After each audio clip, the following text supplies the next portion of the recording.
Welcome to One Piece, a story about a boy named Monkey D. Luffy who is filled with bravery, stupidity, and a lot of plot armor. So the story begins with Luffy stabbing himself because he wanted to prove how strong he was to a man he looks up to named Red Hair Shanks.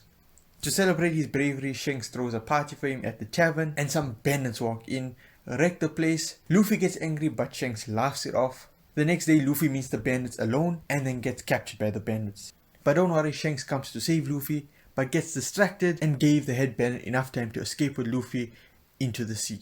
Then Luffy gets kicked into the sea, he starts drowning and the sea monster appears. But don't worry, before the sea monster can attack Luffy, Shanks comes and saves him but loses an arm.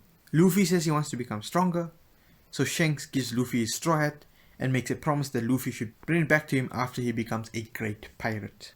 Then we jump 10 years in time. Luffy beats up the sea monster and proclaims he's going to be the king of the pirates. But let's just stop for a moment, okay? Can we all just agree Luffy died over here? I mean, this is the same sea monster that took Shanks' arm.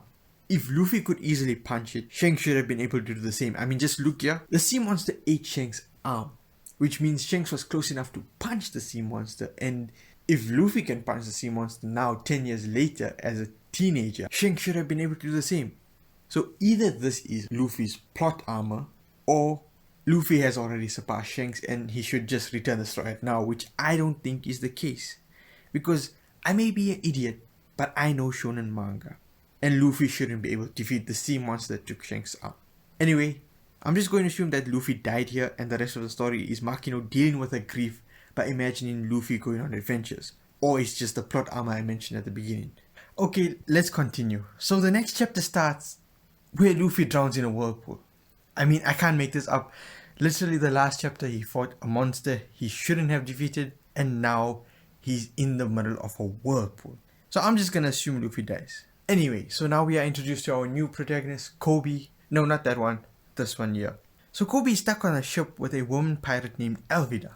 Now Koby is a sucker. So he knows all women are queens and you should never insult one.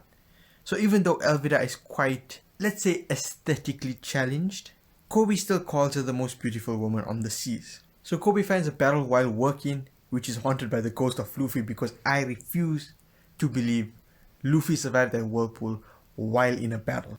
Anyway, Luffy inspires Koby to chase his dream of becoming a marine admiral because Koby hates pirates because of Alvida.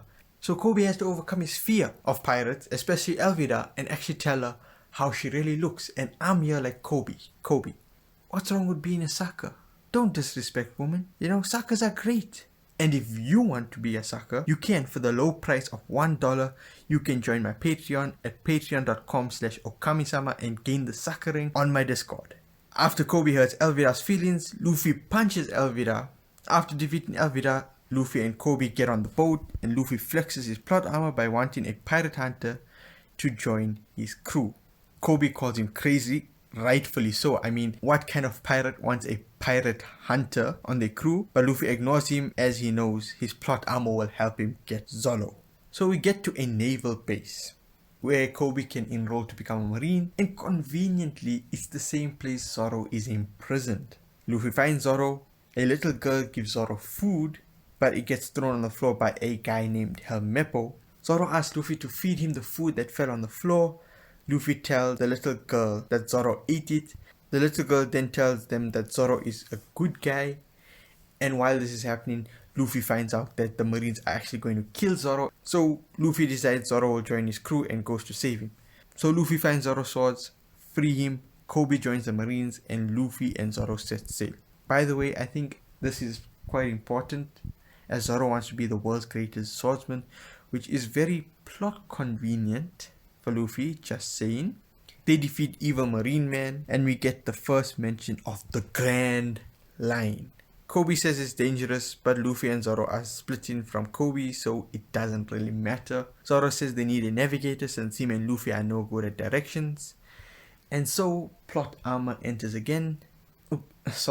This time her name is Nami. She knows the weather and has a map of the Grand Line. So I'm pretty sure that makes her a navigator. And wouldn't you know, Luffy just literally falls from the sky and lands right in front of Nami. So now she's a part of the crew. Very convenient. No, she's not. She hates pirates, but I know somehow plot armor will just make her join. Enter Conflict. Oh, sorry. His name is Buggy the Clown. So Nami stole a map from Buggy. So Nami captures Luffy and blames him. Zoro saves Nami, then he saves Luffy, but gets stabbed in the process.